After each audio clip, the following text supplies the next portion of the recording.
नमस्कार, खबर दुनिया में आप सभी का स्वागत है। मैं हूं अश्विनी कुमार मिश्र। खबर दुनिया की यानी विश्व की आधे घंटे में सारी खबरें आप तक। क्यों गाजा में हमास के खिलाफ फलस्तीनी लगा रहे हैं नारे, और अमेरिका क्यों बढ़ा रहा है पाकिस्तान के तालिबान के साथ पींगे, जानेंगे इस खबरों को विस्तार से। और साथ ही होंगी अन्य महत्वपूर्ण अंतर्राष्ट्रीय खबरें, लेकिन सबसे पहले नजर डालते हैं वैश्विक सुर्खियों पर। गाजा में फूटा हमास के खिलाफ लोगों का गुस्सा, कई शहरों में फलस्तीनियों का प्रदर्शन, गूंजे हमास बाहर जाओ के नारे। नेतन्याहू ने कहा बंधकों को जल्द रिहा करे हमास।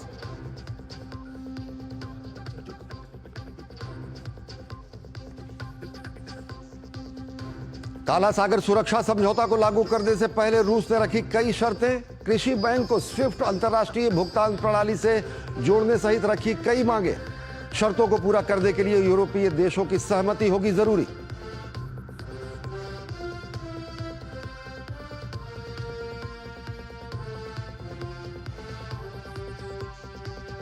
इस्तांबुल में विपक्ष द्वारा संचालित नगर पालिका परिषद ने अंतरिम मेयर का किया चुनाव। पूर्व मेयर इमामोग्लू की गिरफ्तारी के बाद तुर्की में सरकार विरोधी प्रदर्शनों में आई तेजी, हजारों लोगों को लिया गया हिरासत में।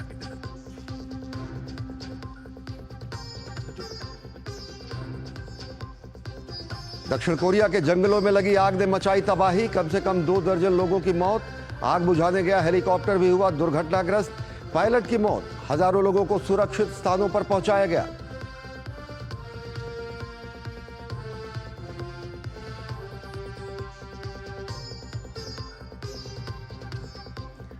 थाईलैंड में प्रधानमंत्री पैतोंगतार्न शिनावात्रा ने विश्वास मत हासिल कर विपक्ष को दिया करारा जवाब। पैतोंगतार्न शिनावात्रा को अपने पिता और पूर्व प्रधानमंत्री थाकसिन शिनावात्रा की कठपुतली होने का लगता था आरोप।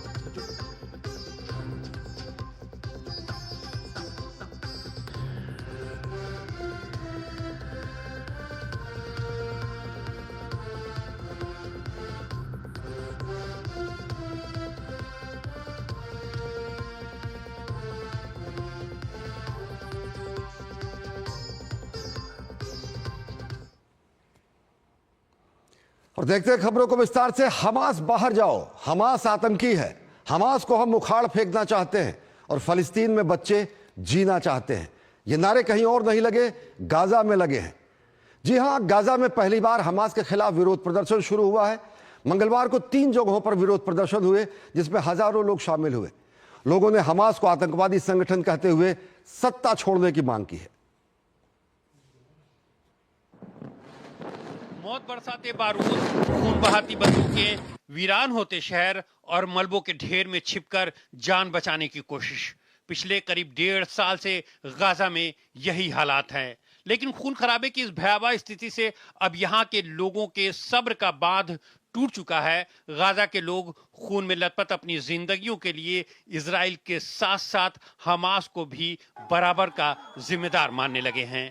हमास से त्रस्त गाजा के लोग अब समूह के खिलाफ बगावत के मूड में आ गए हैं। एक असाधारण घटना में गाजा के सैकड़ों नागरिक युद्ध और हमास दोनों के विरोध में पोस्टर और बैनर के साथ मैदान में आ गए। सफेद झंडे लहराते हुए फिलिस्तीनी सड़कों पर उतर आए। प्रदर्शनकारियों ने युद्ध के साथ हमास से छुटकारा हासिल करने का नारा लगाया। बेतलहिया में बड़े पैमाने पर प्रदर्शनकारियों के भीड़ ने चिल्लाया, हमें युद्ध नहीं और हमास नहीं चाहिए। हालांकि थोड़ी ही देर में हमास ने बलपूर्वक प्रदर्शनकारियों को वहां से हटा दिया, मगर कुछ लोगों ने पत्थर फेंककर विरोध किया। इस विरोध प्रदर्शन की लपटें गाजा के अन्य हिस्सों में भी फैलती दिखी। जबालिया शरणार्थी शिविर में भी लोगों ने टायर जलाए और युद्ध खत्म करने की मांग की। वहां प्रदर्शनकारी नारे लगा रहे थे कि हमें खाना चाहिए। ये संकेत देता है कि गाजा में लोगों के हालात लगातार बिगड़ रहे हैं, खासतौर पर तब जब इजराइल ने 2 मार्च से गाजा में मानवीय सहायता को प्रतिबंधित कर दिया है, ताकि हमास को इजरायली बंधकों को रिहा करने के लिए मजबूर किया जा सके। ये प्रदर्शन उस समय हुआ है जब इजरायली सेना ने गाजा पर बमबारी तेज कर दी है, जिससे संघर्ष विराम की लगभग 2 महीने पुरानी स्थिति समाप्त हो गई है। इजरायली हमलों में पिछले 24 घंटों में 48 लोगों की मौत हो गई है। इस बीच इजरायली सेना ने गाजा सिटी के लोगों को जल्द से जल्द क्षेत्र छोड़ देने का आदेश जारी किया है। ये फरमान इसी क्षेत्र से इजराइल की ओर दागी गई कम दूरी की मिसाइल के बाद जारी किया गया है। अरबी में जारी किए गए बयान में कहा गया है कि यह आखिरी चेतावनी है, हमला शुरू किए जाने से पहले इसे खाली कर दिया जाना चाहिए। इस बीच संयुक्त राष्ट्र अमीरात के राष्ट्रपति ने अपने अमेरिकी समकक्ष से फोन पर बात की है। इस दौरान दोनों नेताओं के बीच गाजा में सीजफायर सहित पश्चिमी एशिया से जुड़े कई मुद्दों पर चर्चा हुई। शेख मोहम्मद ने गाजा के लोगों के लिए जरूरी मानवीय सहायता पहुंचाने की जरूरत पर जोर दिया है। तो हमास के खिलाफ विद्रोह की स्थिति बनी है गाजा में। हमारे साथ आलोक बंसल जी, जो कि डायरेक्टर हैं इंडिया फाउंडेशन के, हमारे साथ जुड़ चुके हैं। आलोक बंसल जी, ये दृश्य कहीं ना कहीं पूरी दुनिया को अचंभे में डालते हैं, लेकिन अप्रत्याशित, अभूतपूर्व तो है लेकिन अप्रत्याशित और अनपेक्षित नहीं। क्या कहेंगे इन दृश्यों के मायने, इन प्रदर्शन के मायने? देखिए, ये इसमें कोई शक की बात नहीं है कि गाजा की जो आवाम है, जो जनता है, उसमें काफी बड़ी संख्या में ऐसे लोग हैं जो अमन और चैन चाहते हैं और इस युद्ध के कारण उनकी जानो माल को बहुत ज्यादा खतरा हुआ है। और वो लोग नहीं चाहते कि हमास के कारण जिस तरीके का युद्ध फिर से इजराइल ने शुरू कर दिया है वो उनकी जान और माल को खतरा पहुंचाए। साथ ही साथ ये भी समझना चाहिए कि गाजा में हर कोई हमास का समर्थक नहीं था, और हमास जब शुरू में यहाँ पे सत्ता में आई तो उसको परोक्ष रूप से इजराइल की हुकूमत का कुछ समर्थन प्राप्त था। तो वो लोग जो अभी तक हमास के डर से चुपचाप थे, अब वो जानो माल का खतरा देखकर सड़कों पर उतर आए हैं और वो हमास जैसे आतंकी संगठन को यहां से चले जाने के लिए कह रहे हैं। लेकिन जैसा कि आपने देखा कि हमास, जिसके पास आज भी सत्ता है और ताकत है, उसने उन प्रदर्शनकारियों को खदेड़ दिया। पर यह दर्शाता है कि अधिकांश लोग जो इस क्षेत्र में रह रहे हैं वो हमास की नीतियों से खुश नहीं है। आलोक जी, इस बीच अगर देखें तो गैलप इंटरनेशनल एसोसिएशन का सर्वे भी आया। वो बहुत ही सर्वे आंख साफ कर देने वाला होता है। 65% से ज़्यादा लोग कहते हैं कि स्थितियां बद से बदतर हैं। 52% से ज़्यादा लोग अलग देशों में जाने के लिए बात कहते हैं। 34 साल से कम उम्र के युवा देश छोड़ने की बात करते हैं। ये जो स्थितियां हैं वो कहीं ना कहीं इसी स्थिति की परिणति ये दिखती। देखिए, जिस तरीके के हालात हैं उसमें जान की सुरक्षा की भी कोई निश्चितता नहीं है। खाद्य सामग्री बिल्कुल नहीं मिल रही है। तो जिस तरीके के बदतर हालात आज गाजा में हैं, उसमें कोई भी व्यक्ति देश छोड़कर जाने के लिए सोचने के लिए विवश हो जाएगा, इसमें कोई शक की बात नहीं है। और इसी कारण जो भी लोग हैं जिनको कहीं पे भी कोई अपॉर्चुनिटी मिलती है, कोई मौका मिलता है, तो वो देश छोड़कर जाने के लिए तैयार हो जाते। निश्चित तौर से एक और चीज जानना चाहेंगे कि ये अप्रत्याशित तरीके से एकाएक इजराइल ने जो युद्ध विराम का उल्लंघन किया, जो संघर्ष विराम की स्थिति बनी हुई थी, वो टूटी। क्या कुछ मंशा दिखती है इन परिस्थितियों में देखते हुए इजराइल की भी? देखिए, इजराइल, मुझे नहीं लगता कि वो कभी भी इस युद्ध विराम के लिए पूरी तरह से तैयार था, और वो चाह रहा था कि बंधक छूट जाएं। और जब अधिकांश बंधक छूट चुके हैं और कुछ अंदरूनी सत्ता की भी लड़ाई चल रही है, जैसा कि आपको मालूम है इस वक्त इजराइल में एक बड़ी संख्या में लोग इजराइल के प्रधानमंत्री का विरोध कर रहे हैं। उन्होंने इंटेलिजेंस चीफ को सैक किया, उसके खिलाफ न्यायालय का आदेश आया है। तो इस तरीके की जो हालात चल रहे हैं इजराइल में अंदरूनी, उन सब से पार लगाने के लिए प्रधानमंत्री ने, मेरे को ऐसा लगता है कि दोबारा जो ये युद्ध है उसको तेज किया है।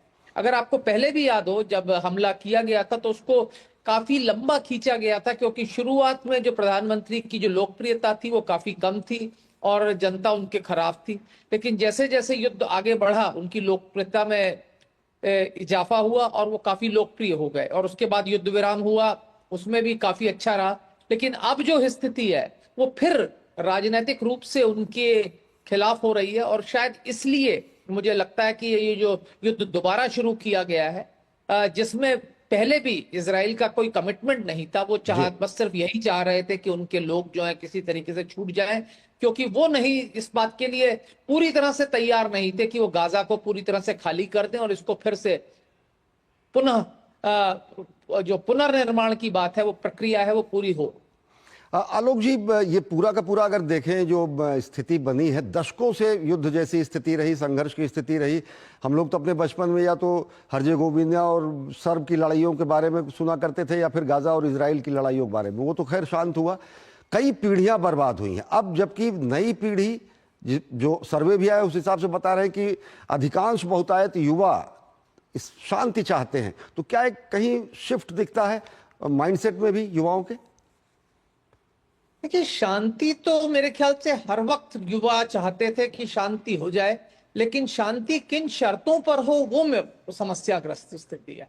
क्योंकि जो शांति समझौते पहले हुए उसमें जो समाधान था वो दो देशों के, दो राष्ट्रों की मुद्दे पर समाधान हुआ था। लेकिन अगर वो दो राष्ट्र होंगे तो वो किस तरीके से सत्ता होगी? क्योंकि इजराइल ने कोशिश की कि वेस्ट बैंक और गाजा में अलग अलग सरकारें सत्ता पे काबिज हों, जिसके कारण कि जो उन्होंने अकॉर्ड्स उस समय साइन किए थे ओस्लो वगैरह में, उनका क्रियान्वयन ना करना पड़े। वो उस समय इजराइल को फायदा दिया, पर आगे चलकर ये हमास जैसा जो विषैला जो बीज उन्होंने बोया था उसका फल उनको भुगतना पड़ा, और अब वो हमास को वहां से पूरी तरह से हटाना चाह रहे हैं।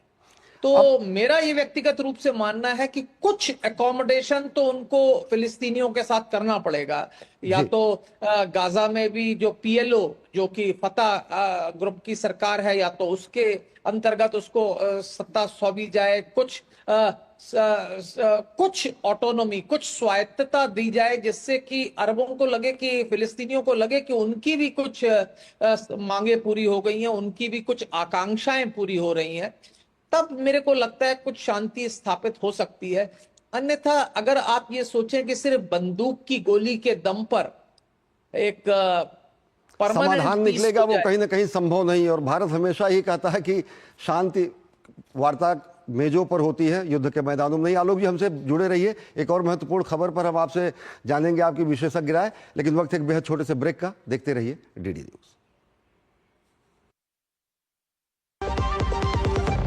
सस्ते वाले दाल मसाले स्वाद हुआ बेकार, MDH की हल्दी मिर्ची धनिया करे कमाल, ये रंग दे, ये खुशबू दे, ये तीखा, ये कम पड़े, क्या निराला MDH मसाला।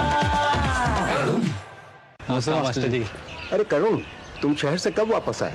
परसों आया मास्टर जी, माँ का बार बार फोन। अच्छा गिरधर, तुमने जो जानकारी दी उससे मेरे बेटे का काफी भला हुआ। Thank you sir. यार गिरी, तब पॉपुलर बन गया तू। पॉपुलर नहीं यार, डिस्ट्रीब्यूटर बन गया म्यूचुअल फंड्स का। मैं इन सभी की मदद करता हूँ, उनका भला होता है तो वो दुआ देते हैं। वाह यार। अगर आप भी मेरी तरह म्यूचुअल फंड्स डिस्ट्रीब्यूटर बनना चाहते हैं तो जाइए mfdkareshuru.com पर। तो करें शुरू। जब धरती चीर कर निकलता है लोहे का पत्थर और मिलता है मोंगिया के जोश से, फिर तपता है, पिघलता है और बनता है फौलाद। अब होता है सरिया सारी खूबियों के साथ। मोंगिया स्टील, मजबूत देश का मजबूत सरिया। रिटायरमेंट प्लानिंग के लिए तेरा SIP के बारे में क्या ख्याल है? रिटायरमेंट अभी तो पूरी लाइफ बाकी है यार। और तुझे नहीं लगता अगर रिटायरमेंट के बारे में अभी से नहीं सोचे तो आगे जाके प्रॉब्लम होगी? पर रिटायरमेंट के बारे में सोचना क्यों है इतना जरूरी? जब तक आप रिटायर हो जाएंगे महंगाई काफी ज्यादा बढ़ जाएगी और आपकी इनकम वो तो रुक ही जाएगी। इसीलिए आज ही म्यूचुअल फंड्स में SIP शुरू कीजिए और हर महीने थोड़ा थोड़ा करके धन इकट्ठा कीजिए एक कंफर्टेबल रिटायर्ड लाइफ जीने के लिए। अधिक जानकारी के लिए अपने वित्तीय सलाहकार से परामर्श करें। LIC म्यूचुअल फंड द्वारा निवेशक शिक्षा की एक पहल। म्यूचुअल फंड निवेश बाजार जोखिम के अधीन है। योजना से संबंधित सभी दस्तावेजों को ध्यान से पढ़ें। मुथूट फाइनेंस गोल्ड लोन सुनहरी सोच प्रोग्राम में आप सबका बहुत बहुत स्वागत है। बनर्जी दा, क्यों नाचो दादा? सर, मेरा सोना मेरा बेटा को लैपटॉप दिला रहा है। खूब भालो। हाँ मेदा जी, केम छो? अरे मजा माचो मोटा भाई, मेरा सोना मेरी फैक्ट्री में नई मशीन्स लगा रहा है। बहुत सारो है तो अपने सोने को काम पे लगाइए। आज ही कॉल कीजिए 1-800-313-1212 पर। जो लक्ष्य चुना था समझ आने लगा है। GLA यूनिवर्सिटी, उच्च लक्ष्य की निश्चित प्राप्ति। तुमने नौकरी छोड़ दी, अब आगे क्या plan? Full time mutual fund distribution. बेटा, इतने में घर कैसे चलेगा? पापा, मेरे पास 150 क्लाइंट्स ऑलरेडी हैं और नए क्लाइंट्स मिलते रहते हैं। अब नौकरी छोड़कर full time mutual fund distributor ही बनूंगा। आप भी मेरी तरह म्यूचुअल फंड डिस्ट्रीब्यूटर बन सकते हैं। जानिए कैसे? mfdkareshuru.com पर। तो करें शुरू।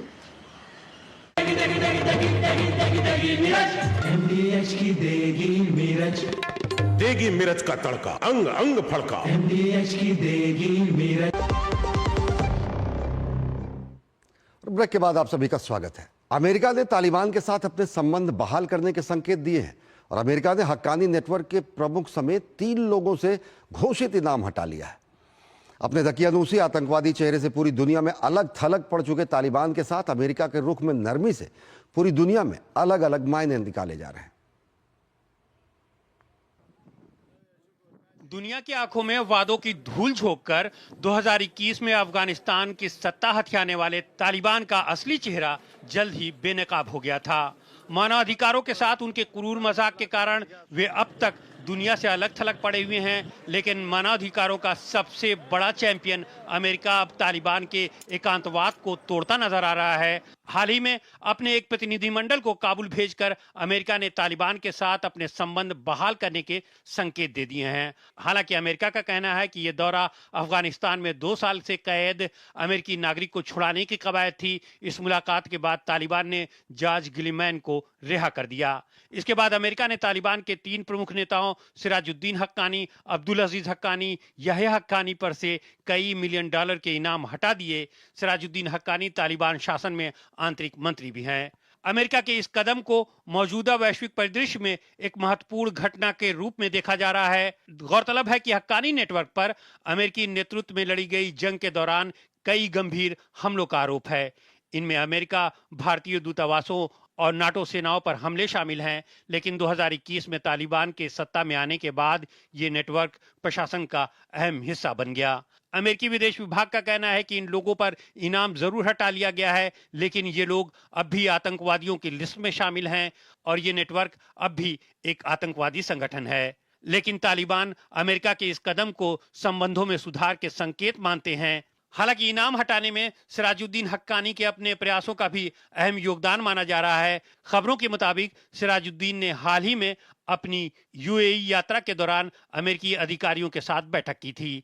इस बैठक को लेकर तालिबान के एक धड़े में काफी असंतोष पैदा हो गया है। खासतौर से तालिबान के सर्वोच्च नेता हिब्तुल्लाह अखुनजादा इससे नाराज बताए जा रहे हैं। अखुनजादा ने बिना नेतृत्व की अनुमति के इस मुलाकात पर चिंता व्यक्त की है। कहा जा रहा है कि उन्होंने अपने करीबी लोगों को चेतावनी देते हुए कहा कि इस तरह की मुलाकात को बाहरी हस्तक्षेप माना जाएगा। हाल के महीनों में सिराजुद्दीन हक्कानी और अखुनजादा के बीच दूरियां बढ़ने की खबरें मीडिया में आती रही हैं। कई बार हक्कानी अखुनजादा की खुलेआम आलोचना करते नजर आए हैं।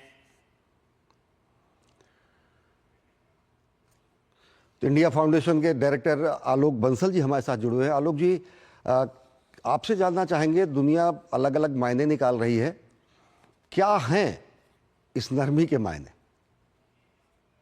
देखिए, अमेरिका में जो आज शासन है वो ट्रांजैक्शनल डिप्लोमेसी में बात करता है। तो अफगानिस्तान में कई खनिज पदार्थ हैं, जैसा कि उन्होंने बताया कि एक अमेरिकी नागरिक को रिहा कराना था।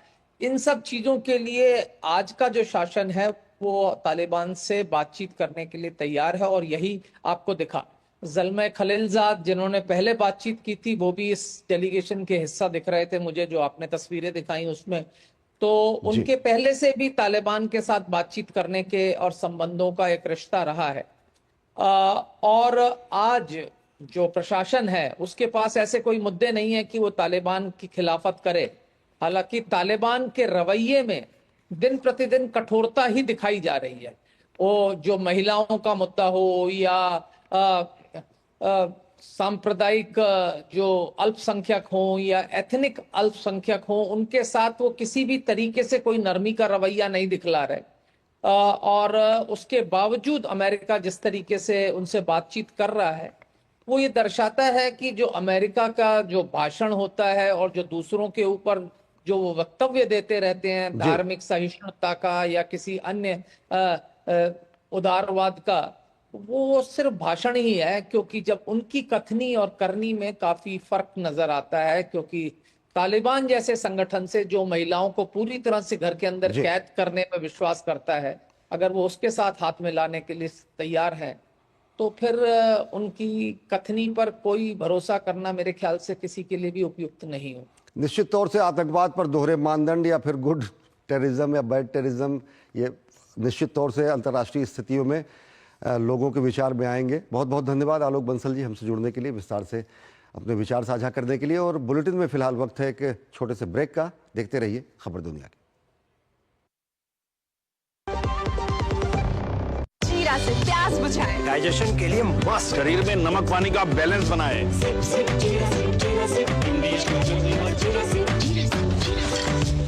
तुमने नौकरी छोड़ दी, अब आगे क्या प्लान है? Full time mutual fund distribution. बेटा, इतने में घर कैसे चलेगा? पापा, मेरे पास 150 क्लाइंट्स ऑलरेडी हैं और नए क्लाइंट्स मिलते रहते हैं। अब नौकरी छोड़कर full time mutual fund distributor ही बनूंगा। आप भी मेरी तरह म्यूचुअल फंड डिस्ट्रीब्यूटर बन सकते हैं। जानिए कैसे? mfdkareshuru.com पर। तो करें शुरू। जो लक्ष्य चुना था समझ आने लगा है। GLA यूनिवर्सिटी, उच्च लक्ष्य की निश्चित प्राप्ति। Under the Honorable PM's leadership, an unprecedented push to yoga has been given. Today, yoga is playing a significant role in enhancing health and wellness across the world. PM Yoga Awards are given in recognition to outstanding contributions by individuals and organizations to the field of yoga. These awards carry a trophy, certificate and a prize of 25 lakh rupees. Hurry! Send your entries through MyGov platform before 31st March. Visit Ministry of Ayush website or MyGov platform for more details. Retirement planning के लिए तेरा SIP के बारे में क्या ख्याल है? Retirement अभी तो पूरी लाइफ बाकी है यार।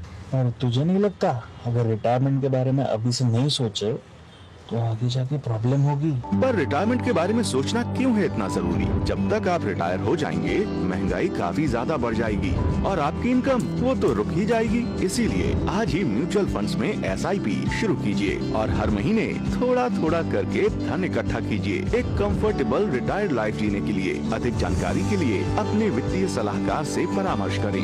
LIC म्यूचुअल फंड द्वारा निवेशक शिक्षा की एक पहल। म्यूचुअल फंड निवेश बाजार जोखिम के अधीन है। योजना से संबंधित सभी दस्तावेजों को ध्यान से पढ़ें। मास्टर जी। अरे करुण, तुम शहर से कब वापस आए? परसों आया मास्टर जी, माँ का बार बार फोन। अच्छा गिरधर, तुमने जो जानकारी दी उससे मेरे बेटे का काफी भला हुआ। Thank you sir. यार गिरी, तो पॉपुलर बन गया तू। पॉपुलर नहीं यार, डिस्ट्रीब्यूटर बन गया म्यूचुअल फंड्स का। मैं इन सभी की मदद करता हूँ, उनका भला होता है तो वो दुआ देते हैं। वाह यार, अगर आप भी मेरी तरह म्यूचुअल फंड्स डिस्ट्रीब्यूटर बनना चाहते हैं तो चाहिए mfdkareshuru.com पर। तो करें शुरू। गोल्डी मसाले के 100 ग्राम के स्पेशल पैक्स में फ्रेशनेस लॉक है। ऐसे गोल्डी मसाले जहां जाएं रिश्ते बनाएं। और ब्रेक के बाद आप सभी का स्वागत है और कार्यक्रम के अंत में आपको छोड़ जाते हैं आज की कुछ महत्वपूर्ण अंतर्राष्ट्रीय खबरों के साथ। जलवायु परिवर्तन से न सिर्फ एक देश बल्कि पूरा विश्व जूझ रहा है। अमेरिका के लॉस एंजलिस में लगी भीषण आग के कुछ महीने बाद अब दक्षिण कोरिया के जंगल में लगी आग ने विकराल रूप ले लिया है। दक्षिण कोरिया के दक्षिण पूर्व क्षेत्र में लगी इस आग में अब तक 24 लोगों की मौत हो चुकी है।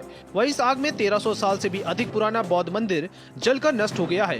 दक्षिण कोरिया के कार्यवाहक राष्ट्रपति हान डक-सू ने आग को रोकने के लिए पूरे देश में व्यापक प्रयास करने का आदेश दिया है। आग बुझाने के लिए हजारों दमकल कर्मी, दर्जनों हेलीकॉप्टर और वाहन तैनात किए गए हैं। बचाव कार्य में सेना के करीब 5000 जवान और 146 हेलीकॉप्टर मदद कर रहे हैं।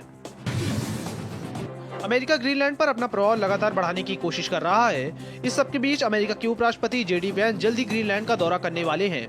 इस दौरे को लेकर हालांकि डेनमार्क और ग्रीनलैंड ने इस कदम को अनुचित करार दिया है। डेनमार्क के प्रधानमंत्री फ्रेडरिक्सन ने नाराजगी जताते हुए कहा है कि किसी अन्य देश के आधिकारिक प्रतिनिधियों के साथ निजी दौरा आयोजित नहीं किया जा सकता है। थाईलैंड के प्रधानमंत्री पेंतोमटोन शिनावात्रा बुधवार को संसद में विश्वास मत हासिल कर विपक्ष को कड़ा जवाब दिया है। विपक्ष ने उन पर अपने पिता अरापति पूर्व प्रधानमंत्री थाकसिन शिनावात्रा की कठपुतली होने का आरोप लगाया था। रूस ने काला सागर युद्ध विराम समझौते को लेकर कहा है कि यूक्रेन के साथ युद्ध विराम शुरू करने से पहले पश्चिमी देशों के कुछ प्रतिबंधों को हटाया जाना चाहिए। क्रेमलिन ने कहा है कि यह तभी संभव होगा जब रूसी बैंकों पर प्रतिबंध हटा दिए जाएंगे। तुर्की के इस्तांबुल में इमामोग्लू को भ्रष्टाचार के आरोपों में जेल जाने के बाद हुए प्रदर्शन के बीच इस्तांबुल की विपक्ष द्वारा संचालित नगरपालिका परिषद ने बुधवार को अंतरिम मेयर का चुनाव किया। स्थानीय मीडिया के अनुसार इस्तांबुल की 314 सदस्यीय परिषद, जहां सीएचपी बहुमत में है, ने पार्टी की नूरी असलान को 177 मतों के साथ चुना है। पिछले हफ्ते इमामोग्लू को हिरासत में लिए जाने के बाद से तुर्की में सरकार विरोधी प्रदर्शन शुरू हुआ था और बड़े पैमाने पर गिरफ्तारियां हुई हैं।